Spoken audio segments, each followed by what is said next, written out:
दिल्ली विधानसभा का चुनाव एक बड़े रोचक मोड़ पर आ गया है।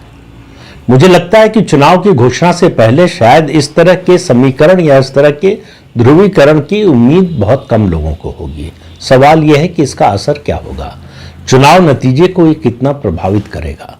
आपने पिछले 2-3 दिनों की अगर खबर देखी हो तो आपने पढ़ा होगा, सुना होगा कि अरविंद केजरीवाल के समर्थन में समाजवादी पार्टी और उसके अलावा उद्धव ठाकरे और ममता बनर्जी पश्चिम बंगाल की जो मुख्यमंत्री हैं, ये कम से कम 3 पार्टियां खुले तौर पर अरविंद केजरीवाल आम आदमी पार्टी के समर्थन में आ गई। ये एक जो है माहौल बनाने के लिए अगर आप कहें तो अब आप इसके अर्थ निकालिए जरा।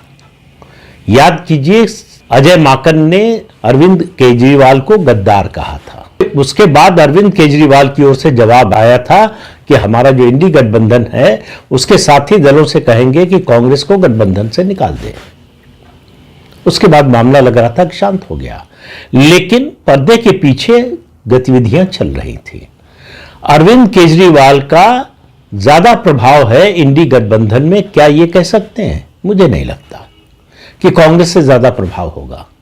लेकिन अरविंद केजरीवाल का इंडी गठबंधन में विरोध क्या कांग्रेस से ज्यादा है? बिल्कुल नहीं। इंडी गठबंधन में अगर परेशानी किसी पार्टी से है बाकी दलों को, तो वो एकमात्र पार्टी है कांग्रेस पार्टी, और उस कांग्रेस पार्टी में भी ज्यादा परेशानी है राहुल गांधी से।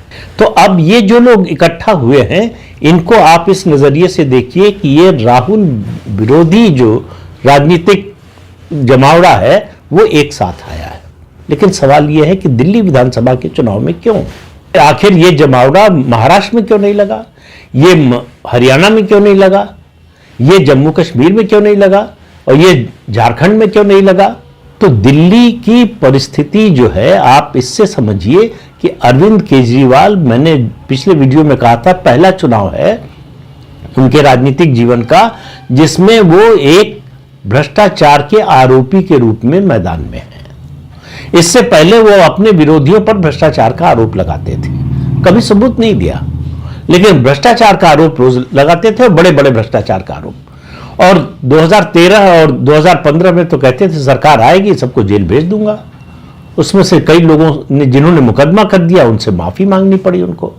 जिन्होंने मुकदमा नहीं किया उनकी बात छूट गई, लेकिन जिन्होंने मुकदमा नहीं किया उनके खिलाफ भी उन्होंने कोई सबूत दिया नहीं। एक्शन की बात तो बहुत दूर की है।